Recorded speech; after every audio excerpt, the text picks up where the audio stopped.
కూటమి ప్రభుత్వంలో అద్భుతంగా పరిపాలన చేస్తున్న మంత్రి ఎవరు అని అడిగితే సామాన్య ప్రజల నుండి ఏకపక్షంగా ముక్త కంఠంతో వినిపిస్తున్న పేరు పవన్ కళ్యాణ్.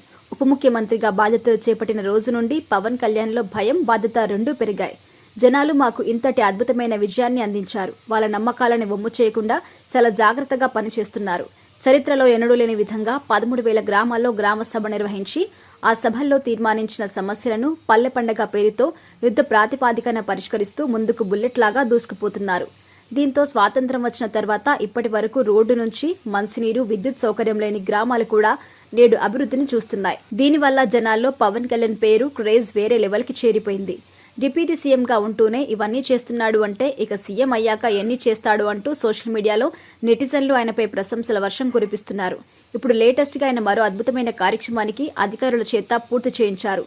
పూర్తి వివరాల్లోకి వెళ్తే అనకాపల్లి జిల్లాలోని అర్ల పంచాయతీలో నీలబంద అనే గ్రామం ఉంది. ఈ గ్రామంలో 3 కుటుంబాలు 26 మంది నివసిస్తున్నారు. గత 77 ఏళ్ల నుంచి ఈ గ్రామానికి విద్యుత్ సరఫరా లేదు. చీకట్లోనే ఇన్నేళ్లు తమ జీవితాలు సాగనిచ్చారు. గ్రామ సభలు కార్యక్రమంలో ఈ విషయాన్ని పంచాయతీరాజ్ శాఖ దృష్టికి తీసుకుని రాగా అధికారులు వెంటనే గుర్తించి ఆ గ్రామానికి విద్యుత్ అందేలా చేశారు. దీంతో ఆ గ్రామస్తులు ఎంతో సంతోషం వ్యక్తం చేస్తూ దింసా నృత్యం చేస్తూ హర్షం వ్యక్తం చేశారు. ఇలా ఒకటారండా చెప్పుకుంటూ పోతే ఈ 6 నెలల కాలంలో పవన్ కళ్యాణ్ చేపట్టిన అభివృద్ధి కార్యక్రమాలు ఎన్నో ఉన్నాయి. రాబోయే రోజుల్లో ఇంకా ఆయన ఏ రేంజ్లో సుపరిపాలన అందిస్తాడో, ఆయన రాజకీయ భవిష్యత్తు ఎలా ఉండబోతుందో చూడాలి. ఇదంతా పక్కన పెడితే పవన్ కళ్యాణ్ రిపబ్లిక్ డే తర్వాత మీడియాకి కనిపించకపోవడంతో ఫ్యాన్స్ కాస్త కంగారికి గురవుతున్నారు.